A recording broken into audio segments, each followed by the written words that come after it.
আজকে আমি তোমাদের সাথে একদম ঘরোয়া কিছু সামান্য উপকরণ দিয়ে সুপার ক্রিমি দারুণ স্বাদের মটকা মালাই কুলফি তৈরি করে দেখাবো। বিশ্বাস করো, এই কুলফির স্বাদ আর টেক্সচার দোকানের চেয়ে অনেক বেশি ভালো।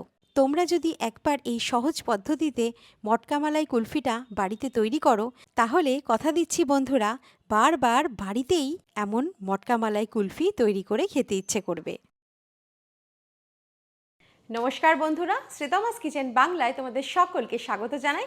তাহলে চলো একদম দেরি না করে ঝটপট শুরু করে ফেলি এই দুর্দান্ত স্বাদের রেসিপিটা। সর্বপ্রথমে গ্যাস অন করে একটা কড়াই গরম করে তাতে 2 টেবিল চামচ জল দিয়ে দিলাম। এতে করে দুধ কড়াইয়ের তলায় লেগে যাওয়ার সম্ভাবনা থাকবে না। এবার এর মধ্যে 1 লিটার দুধ দিয়ে দিলাম। এখানে আমি ফুল ফ্যাট দুধ নিয়েছি। এবার মাঝারি আঁচে দুধটা ফুটতে দেব। দুধ ফুটে আসার পর মাঝে মাঝে এটা নাড়াতে হবে। একটানা নাড়ানোর দরকার নেই, তবে একটু একটু সময় বাদে নাড়ালে দুধটা ভালোভাবে জাল হবে এবং নিচে লেগে যাবে না। গ্যাসের ফ্লেমটা মাঝারি দিয়েই কিন্তু দুধটা আমাদের অর্ধেক করে নিতে হবে, অর্থাৎ 1 লিটার দুধকে পরিমাণে অর্ধেক করে নিতে হবে। তোমরা চাইলে নর্মাল গরুর দুধও ব্যবহার করতে পারো, তবে সেক্ষেত্রে এর মধ্যে 2 থেকে 3 টেবিল চামচ গুঁড়ো দুধ যোগ করতে হবে। এখানে একটা বিষয় অবশ্যই মাথায় রাখবে, কুলফি বানানোর জন্য যদি তোমরা ফুল ফ্যাট দুধ ব্যবহার করো, তাহলে কুলফিটা কিন্তু একদম দোকানের মতো ক্রিমি এবং ভীষণই সুস্বাদু রিচ হবে। তো এবারে মাঝারি আঁচে প্রায় 15 থেকে 20 মিনিট পর্যন্ত দুধটাকে আমাদের জাল দিতে হবে, যাতে করে দুধটা ধীরে ধীরে ঘন হয়ে আসে। এরকম খানিক বাদে বাদে দুধটাকে নাড়াতে হবে।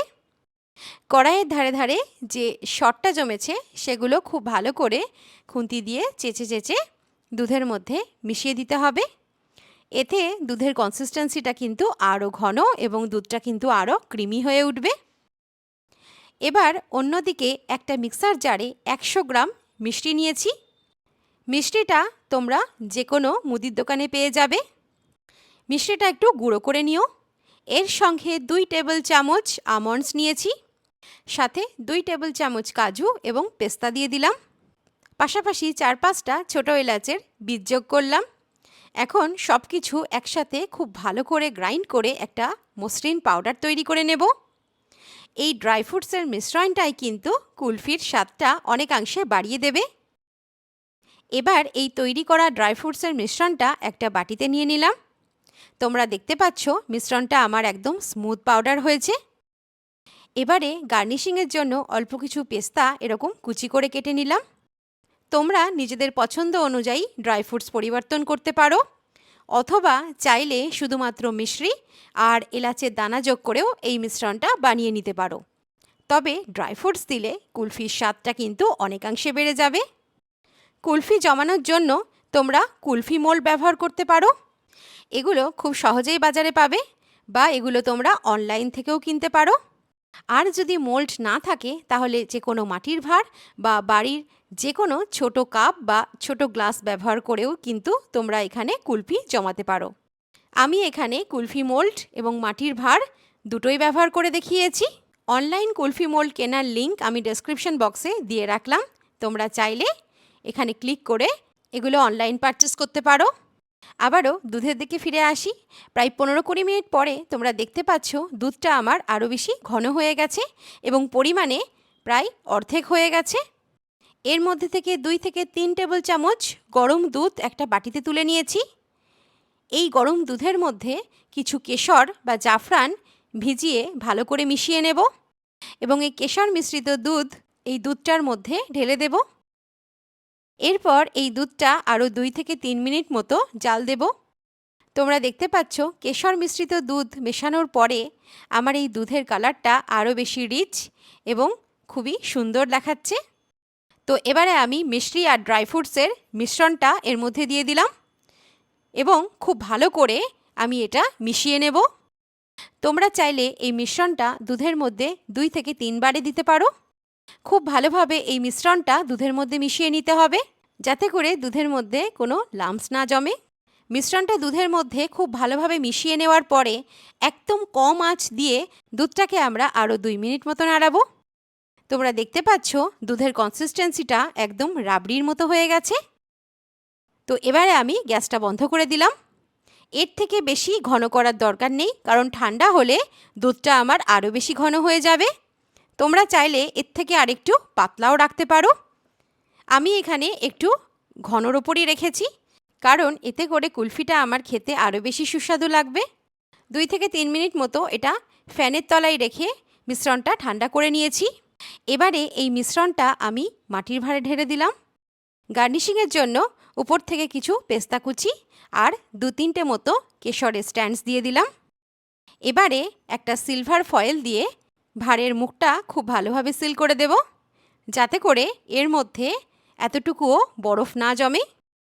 যদি তোমাদের কাছে সিলভার ফয়েল না থাকে তাহলে তোমরা যে কোনো বাটার পেপার বা প্লেট দিয়েও কিন্তু ভাঁড়গুলো ঢেকে দিতে পারো। এবারে আমি কুলফি মোল্ডের মধ্যে মিশ্রণটা দিয়ে দিচ্ছি। মাঝে একটি করে আইসক্রিমের স্টিক বসিয়ে দিলাম। তো এবার এগুলোকে ফ্রিজারের মধ্যে 4 থেকে 5 ঘন্টার জন্য রেখে দিলাম, যাতে করে কুলফি খুব ভালোভাবে সেট হয়ে যায়। তোমরা চাইলে এটা ওভারনাইটও রাখতে পারো। 4-5 ঘন্টা পর ফ্রিজার থেকে বের করে এবারে আমি একে একে মাটির ভাঁড়গুলো দেখে নেব। আর এই দেখো, আমার এই মটকা মালাই কুলফি একদম পারফেক্ট, দারুণভাবে জমেছে। তোমরা দেখতে পাচ্ছ ভীষণই ক্রিমি এবং ভীষণই সুস্বাদু দেখাচ্ছে। ভাঁড়ের মধ্যে কোথাও কোনো এক ফোঁটাও আইস ক্রিস্টাল জমেনি। একদমই পারফেক্ট কুলফিগুলো জমেছে। দেখো, এইভাবে উল্টো করছি তবুও কিন্তু কিছুই পড়ছে না, অর্থাৎ এতটাই পারফেক্টলি কুলফিগুলো আমার জমেছে। বন্ধুরা, এগুলো বাজারের কুলফির থেকেও অনেক বেশি সুস্বাদু হয়েছে এবং এর টেক্সচারটাও তোমরা দেখতে পাচ্ছ ভীষণই মসৃণ এবং রিচ হয়েছে। দেখেই খেতে মন চাইছে, তাই না? আমার এই কুলফিটা আমার বাড়ির পুরো পরিবারের সকলেরই ভীষণ পছন্দ হয়েছে, স্পেশালি আমার মেয়ে শ্রাবন্তীর। তো তোমরাও একইভাবে কুলফিগুলো বানাও এবং পরিবারের সকলের মন জিতে নাও। একইভাবে এবারে কুলফি মোল্ড থেকেও কুলফিগুলো আমি বার করে দেখাচ্ছি। কোথাও কোনো আইস ক্রিস্টাল নেই, একদম স্মুথ টেক্সচার এসেছে।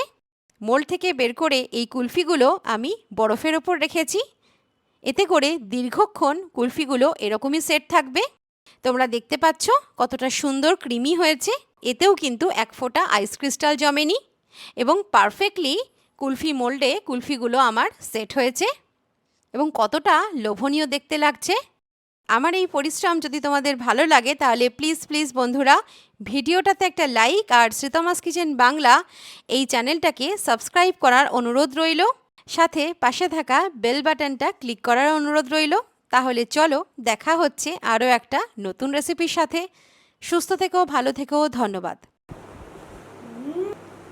টেস্টি ইয়ামি খাও খাও খাও